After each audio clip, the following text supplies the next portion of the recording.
मित्रांनो, तुमचं पुन्हा एकदा GB स्टोरी टेलर या यूट्यूब चॅनलवर स्वागत आहे। आजच्या आपल्या गोष्टीचं नाव आहे हॉन्टेड रेल्वे क्रॉसिंग। लेखक धीरज कुमार साळुंके।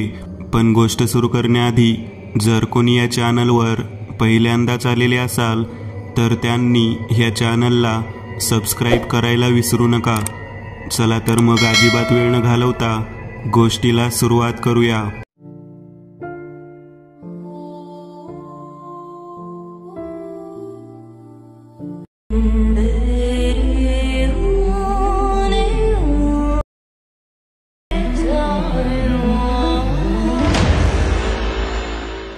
माझे नाव किशोर आहे आणि ही घटना 2008 मध्ये माझ्या वडिलांसोबत घडली होती।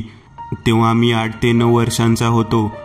बाबांना भारतीय रेल्वेत गेटमॅन म्हणून नवीन नोकरी मिळाली होती। त्यांची ड्युटी करजखेडा गावच्या रेल्वे लेवल क्रॉसिंगवर होती। लेवल क्रॉसिंग गावापासून खूप दूर होती। दिवसा तिथे लोकांची रेलचेल असायची, पण रात्री मात्र तिकडे लोक फिरकतही नसायचे। त्याआधी त्या रेल्वे क्रॉसिंगवर ट्रेनच्या धडकेत 5 ते 6 लोकांना जीव गमवावा लागला होता। त्यामुळे तेथे पहिल्यांदाच गेटमॅनची नियुक्ती करण्यात आली होती। तेथे नवीन फाटक आणि गेटमॅनसाठी खोली बांधण्यात आली होती। रेल्वे लेवल क्रॉसिंगचे फाटक उघडणे आणि बंद करणे हे बाबांचे काम होते। तसेच फाटक बंद असताना त्याच्या खालून सायकल आणि दुचाक्या घेऊन जाणाऱ्या लोकांना अडवणे हेही त्यांचे काम होते। फक्त बैलगाडी असणारे आणि 4 चाकी वाहने असणारे लोकच नाईलाजाने लेवल क्रॉसिंगवर थांबायचे। काही महिने तर बाबांनी अशा लोकांना थांबवण्याचा प्रयत्न केला, पण ते काही त्यांना जुमानत नव्हते। त्यामुळे बाबांनी अशा लोकांना अडवणे बंद केले। असेच काही महिने उलटले आणि मग ती रात्र आली जेव्हा बाबांच्या आणि माझ्या सुखी आयुष्याला कलाटणी आली। त्या रात्री बाबांची रात्रपाळी होती। अंधार पडताच बाबा कामावर निघून गेले होते। रात्रीच्या 2च्या सुमारास त्यांना मास्टरचा टेलिफोन आला आणि बाबांनी रेल्वे लेवल क्रॉसिंगचे फाटक बंद केले। ते खोलीसमोरच्या व्हरांड्यात खुर्चीवर बसून रेल्वेची वाट बघत होते। ते दुरून रेल्वे येणाऱ्या पटरीकडे बघत होते। सिग्नलचे लाल रंगाचे दिवे पायरीच्या बाजूला चमकत होते। नेहमीप्रमाणे त्या रात्रीही लेवल क्रॉसिंगवर कोणीच प्रवासी नव्हते। त्यांनी घड्याळात बघितले, रात्रीचे 2:15 वाजले होते। ट्रेन अवघ्या 10 मिनिटात लेवल क्रॉसिंगवरून जाणार होती। तेवढ्या त्यांच्या बाजूच्या लेवल क्रॉसिंगवर एक कार अर्जंट ब्रेक मारत येऊन थांबली। ती पांढऱ्या रंगाची 4 चाकी गाडी होती। बाबा त्या कारकडे बघू लागले। कार चालक गाडीतून उतरला आणि बाजू बदलून डाव्या बाजूला आला। त्याच्या खांद्यावर लांबलचक गुंडाळलेली दोरी होती। कार चालकाने खांद्यावरची दोरी सांभाळत मागचा दरवाजा उघडला आणि म्हणाला, "काढ त्या कुत्रीला बाहेर। आजीला चांगलेच कळेल की आमची आज्ञा न मानण्याचे परिणाम काय असतात." तसे कारमधून 2 40-42 वर्षांचे 2 पुरुष बाहेर उतरले। त्यांनी एका तरुण मुलीला गाडीतून उचलून बाहेर काढले होते। एकाने तिचे पाय उचलून धरले होते तर दुसऱ्याने तिच्या दोन्ही हाताखालून हात घालून तिला उचलून धरले होते। त्या तरुणीचे हात, पाय आणि तोंड बांधले होते। ती तरुणी स्वतःला सोडवण्यासाठी शरीराची हालचाल करत होती। तसे चालकाने त्या तरुणीच्या कानफाडीत मारली आणि म्हणाला, "शांत बस, नाहीतर इथेच खांडोळ्या करीन." तसे त्या तरुणीने हालचाल करणे बंद केली। "घेऊन चला रे हिला रुळावर," चालक ओरडत म्हणाला। तसे बाकीचे 2 पुरुष तिला उचलून गेटपासून काही अंतरावर असलेल्या रुळाकडे घेऊन चालले। हे बघून बाबांना समजले की ते लोक त्या तरुणीचा घात करायच्या प्रयत्नात आहेत आणि ते तरुणीला रुळावर बांधायच्या तयारीत आहेत। बाबा खुर्चीतून लोखंडी रॉड उचलून ताडकन उठले आणि त्यांच्या दिशेने धावत ओरडले, "कोण आहे रे तिकडे?" पण ते 3 पुरुष जरासेही डगमगले नाहीत। ते एका जागेवर स्थिर होऊन बाबा जवळ येण्याची वाट बघू लागले। बाबा त्यांच्या जवळ रॉड घेऊन पोहोचले।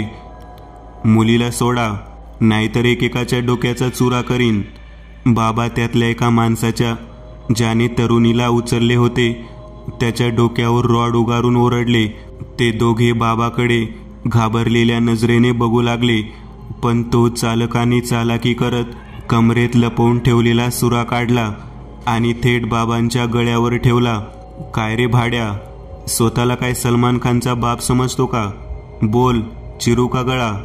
चालक बाबांच्या गळ्यावर सुरा ठेवत म्हणाला. सुरा गळ्यावर आल्याने बाबा घाबरले. एका क्षणात त्यांच्या डोक्यातून घामाचे ओघळ निघाले. बाबांना त्या लोकांच्या शरीराचा दारूचा घाणेरडा वास येत होता. याचा अर्थ हे तिघेही मद्यधुंद होते. तुम्ही हे बरोबर करत नाहीयेत. तुम्ही नशेत आहेत. शुद्धीवर या आणि बघा तुम्ही काय करणार आहात. मुलीला आहे ते सोडा आणि निघून जा.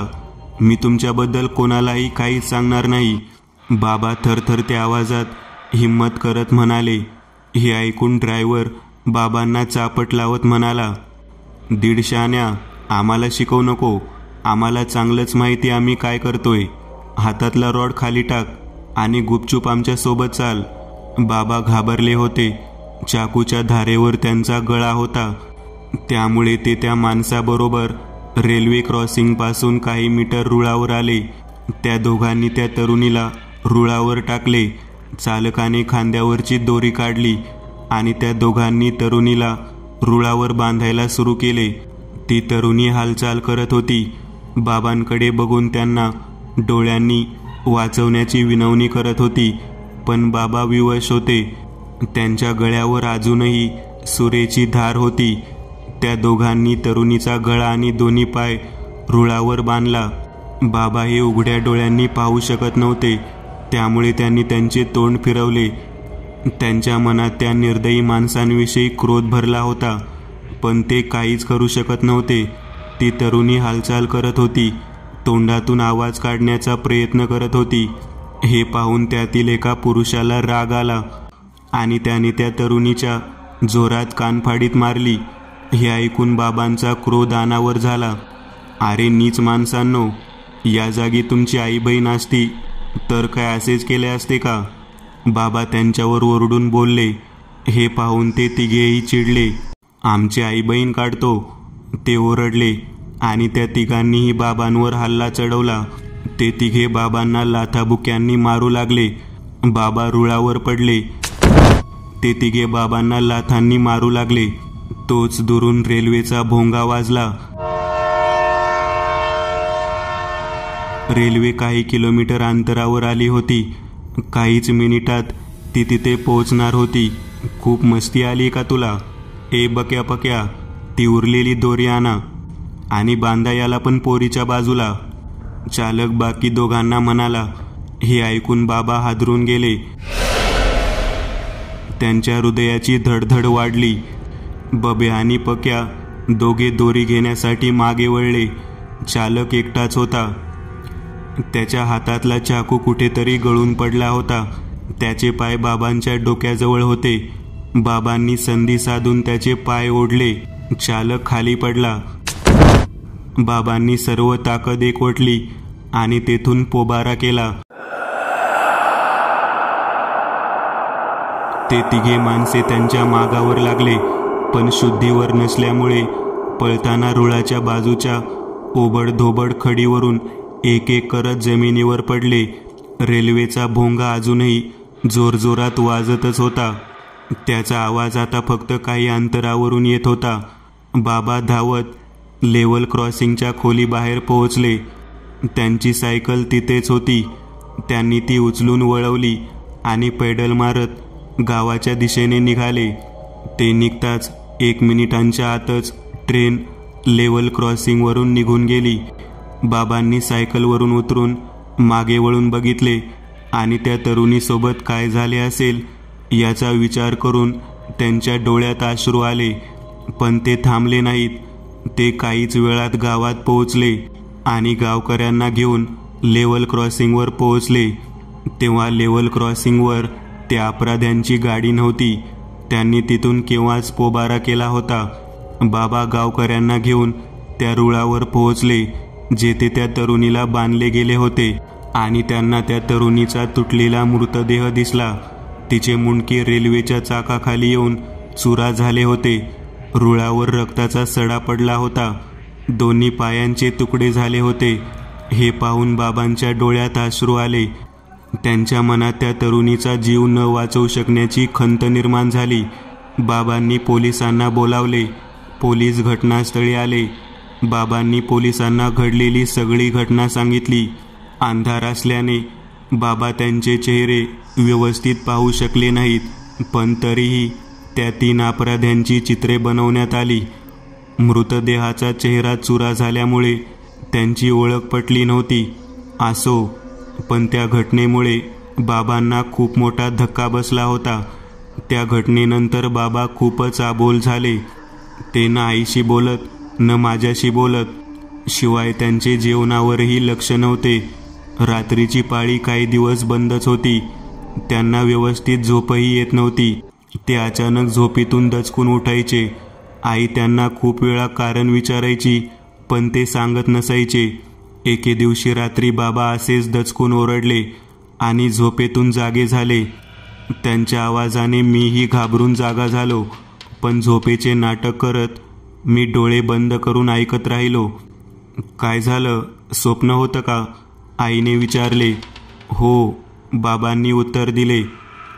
का सांगत नाहीत की तुम्हाला कसले स्वप्न पडतं? ती तरुणी तुमच्या स्वप्नात येते का? आईने विचारले.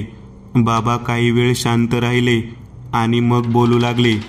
शांता, मी जेव्हा जेव्हा झोपायचा प्रयत्न करतो तेव्हा ती तरुणी माझ्या स्वप्नात येते आणि इथे येऊन माझ्या पाया पकडून खेचत रेल्वे क्रॉसिंगच्या रुळावर नेते.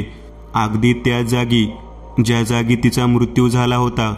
ती रागात मला म्हणते की तू मला वाचवू शकला असता, पण पळपुट्यासारखा तू मला न वाचवता एकटाच पळत गेलास. आता मर, जशी मी मेली.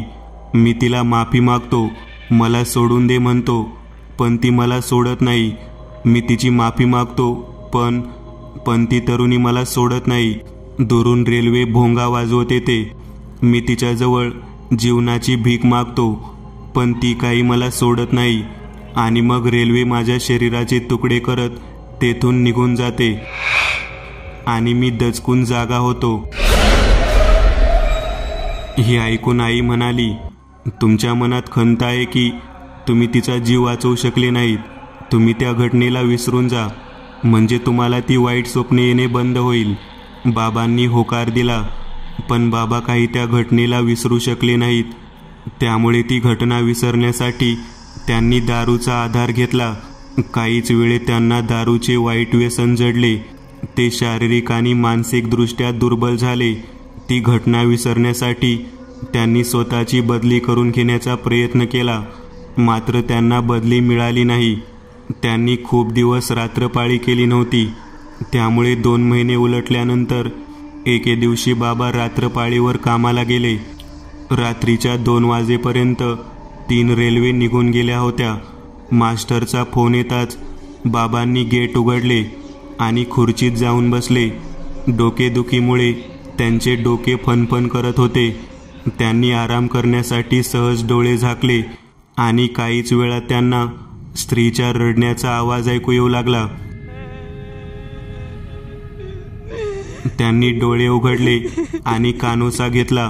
आवाज काही अंतरावरून रुळावरून येत होता.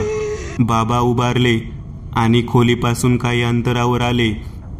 एक तरुणी रुळावरून चालताना त्यांना दिसली. ओ बाई, तिकडे जाऊ नका, रेल्वे येईल आता. बाबा दुरून ओरडले, पण ती तरुणी तशीच चालत राहिली.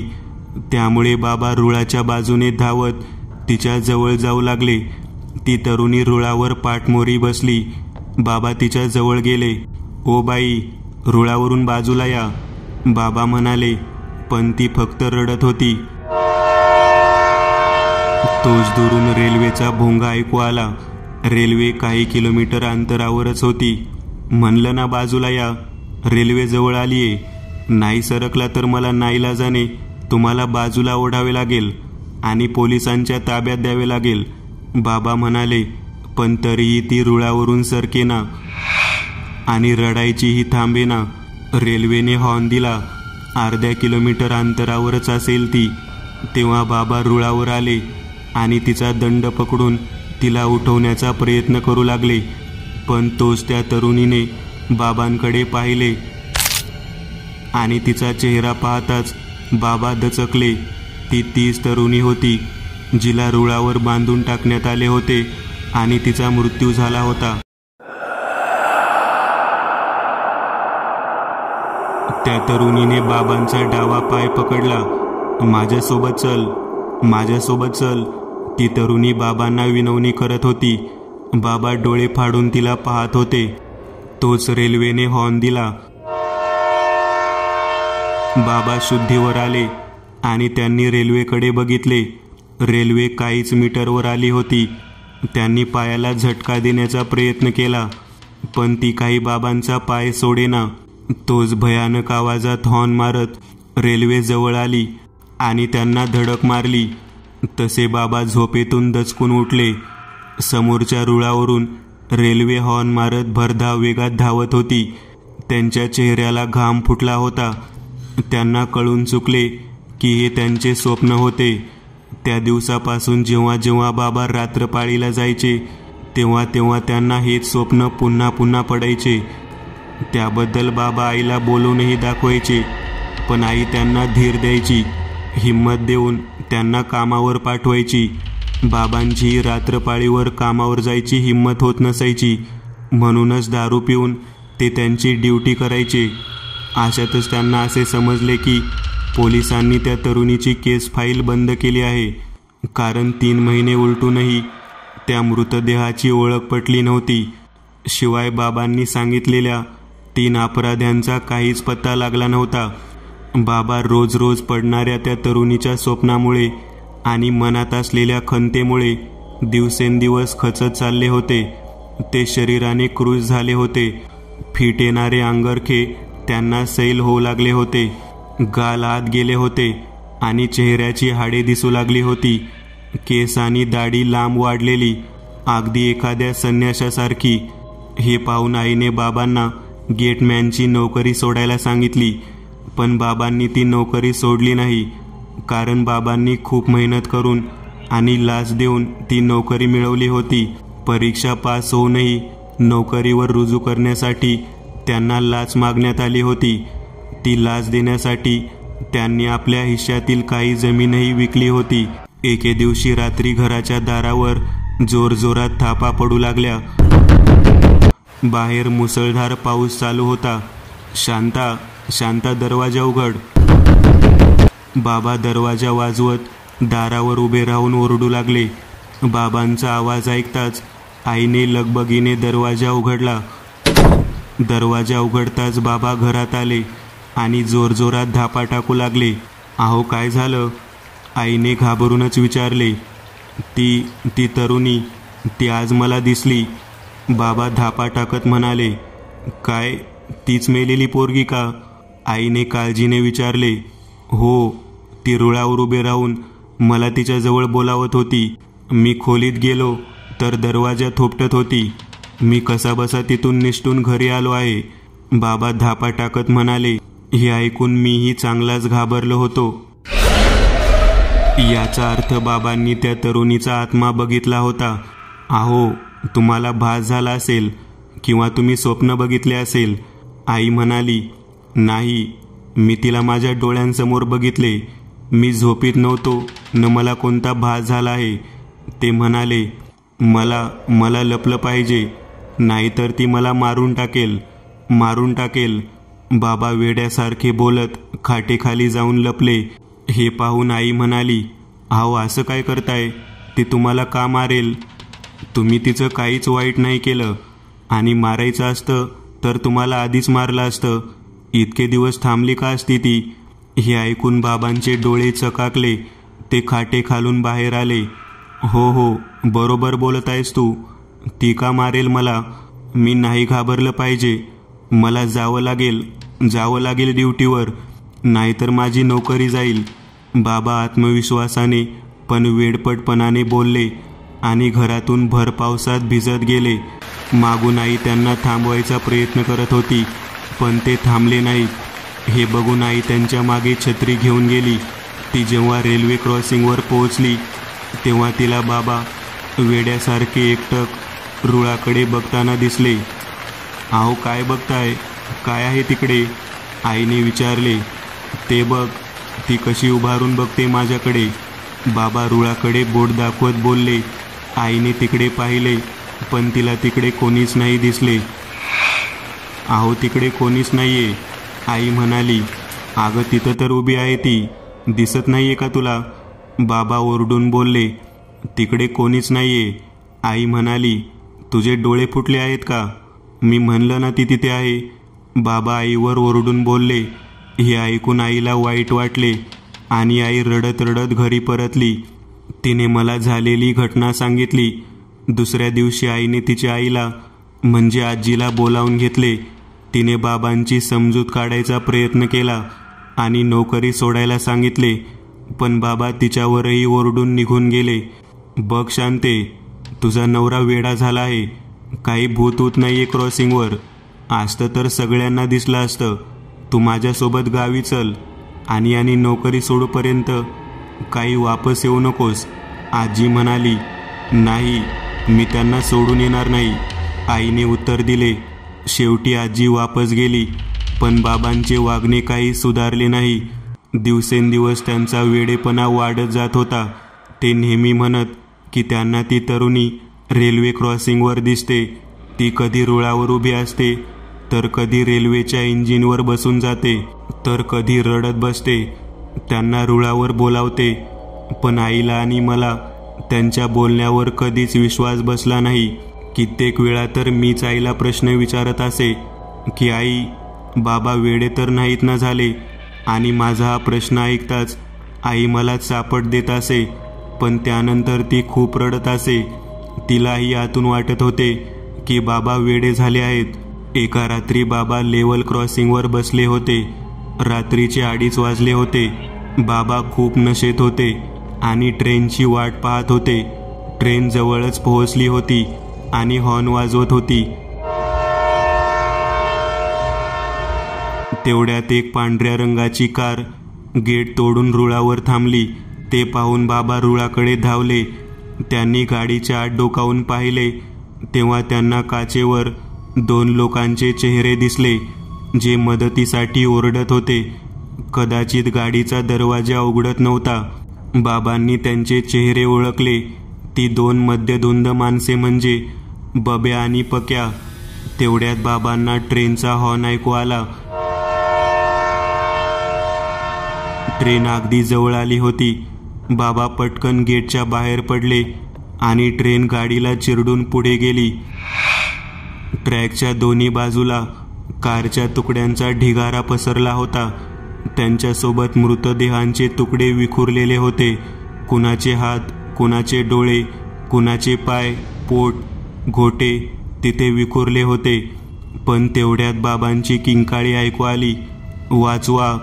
बाबा त्या दिशेने गेले तेव्हा त्यांना एक माणूस जखमी अवस्थेत दिसला. तो बब्या होता. तो गंभीर जखमी झाला होता. त्याच्या शरीरातून रक्त वाहत होते.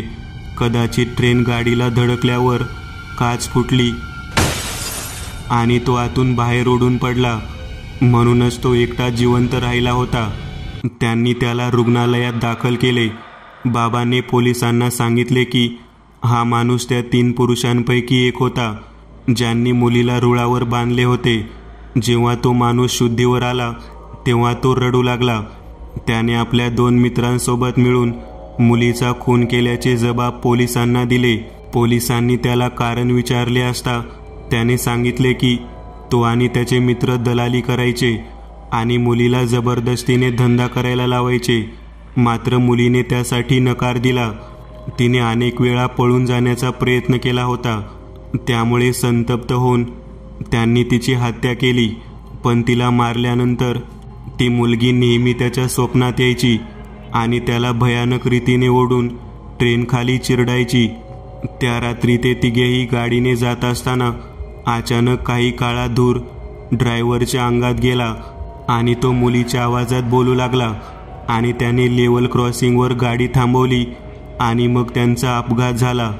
बाबांना हे कळल्यावर त्यांना खूप काळजी वाटू लागली, कारण त्याच्या स्वप्नातही ती मुलगी येऊन त्याला ट्रेन खाली ओढत असे. आपणही त्या मुलीच्या आत्म्याचा बळी होऊ शकतो अशी भीती त्याला वाटत होती. त्याच दिवशी बाबांनी गेटमॅनची नोकरी सोडली आणि आम्ही तिघेही आमच्या गावी परतलो. बाबांनी नोकरी सोडल्यामुळे मला आणि आईला खूप आनंद झाला, पण गावी परतल्यानंतरही अनेक महिने बाबांना त्या मुलीची भीतीदायक स्वप्ने पडायची. याला बाबा खूप वैतागले होते. एके दिवशी वर्तमानपत्रात बातमी आली की बब्या नावाच्या गुन्हेगाराने करजखेडा गावाच्या रेल्वे लेवल क्रॉसिंगवर रुळावर झोपून आत्महत्या केली. हे ऐकून बाबा खूप घाबरले. बाबा बरेच दिवस नीट खात पितही नव्हते. ते आतल्या आत गुदमरून जगत होते. एके रात्री बाबा आणि मी जेवण करून फिरायला बाहेर पडलो, तेव्हा बाबा म्हणाले, बेटा, मला असं नेहमी वाटतं की जर मी हिम्मत केली असती तर मी त्या मुलीला वाचवू शकलो असतो. पण त्यावेळेस जेव्हा माझ्या गळ्यावर चाकू होता तेव्हा माझ्या मनात विचार आला की जर भांडणात माझा मृत्यू झाला तर नंतर तुझे आणि तुझ्या आईचे काय होईल. हे ऐकून मी उत्तर दिले, नाही बाबा, यात तुमची काही चूक नाही. तुम्ही प्रयत्न जरी केले असते तरी तुम्ही त्या तिघांसमोर कमी पडला असता, कारण तुमच्या गळ्यावर चाकू होता. शिवाय तुम्ही एकटे होता. ते तिघे गुंड होते. त्या दिवशी तुम्ही त्या तरुणीसह मेला असता. यावर बाबा हसले आणि म्हणाले, मग आता कुठे जिवंत आहे. हे ऐकून मला काही समजले नाही. तू घरी जा, मी काही वेळाने येतो, बाबा म्हणाले. म्हणून मी घरी गेलो. मात्र रात्री उशिराही बाबा घरी परतले नाहीत. मी आणि आई दोघेही त्यांची खूप काळजी करत होतो. दुसऱ्या दिवशी सकाळी एक हवालदार आमच्या घरी आला आणि आईला म्हणाला, रात्री तुमच्या पतीने करंजखेडा गावच्या रेल्वे लेवल क्रॉसिंगवर रेल्वे खाली येऊन आत्महत्या केली. म्हणजे माझ्या वडिलांनी काल रात्री लेवल क्रॉसिंगच्या रुळावर झोपून आत्महत्या केली. हे ऐकून मी आणि माझी आई ढसाढसा रडायला लागलो. त्या मुलीच्या आत्म्याने माझ्या वडिलांचा जीव घेतल्याचे सर्वजण बोलत होते, पण मला वाटतं त्या मुलीच्या आत्म्याला माझ्या बाबांचा जीव घ्यायचा असता तर तिने आधीच त्यांचा जीव घेतला असता. जेव्हा बाबा मृत्यूपूर्वी लेवल क्रॉसिंगवर काम करत होते त्या मुलीच्या आत्म्याला माहीत होते की माझे एकटे बाबा तिला वाचवू शकत नाही, म्हणूनच तिने त्यांना अपराधी मानले नव्हते. ती अपराधी फक्त त्या 3 नराधमांना मानत होती. त्या मुलीचा जीव वाचवू शकलो नाही याचं दुःख बाबांना होतं. त्यामुळे त्यांना झोप येत नव्हती. त्यामुळे ते डिप्रेशनमध्ये गेले होते आणि त्यामुळेच त्यांनी आत्महत्या केली. मित्रांनो, आज पुरतं एवढंच. तुम्हाला जर काही गोष्ट आवडली असेल तर नक्की लाईक करा. तुमच्यापैकी बरेचसे जण व्हिडिओ लाईक न करताच पळून जातात, पण हा जर व्हिडिओ तुम्ही लाईक केला तर मला जरा बरं वाटेल आणि असेच भारी भारी व्हिडिओ बनवायची माझ्यात एनर्जी येईल. त्यामुळे नक्की लाईक करा. आणि अजूनही कोणी या चॅनलला सबस्क्राईब केलेलं नसाल तर लगेच सबस्क्राईब करून टाका. आणि बाजूची घंटी ती मात्र दाबायला विसरू नका. देवाची घंटी आहे ती. चला तर मग पुन्हा भेटूया अशीच एक आगळी वेगळी गोष्ट घेऊन पुढच्या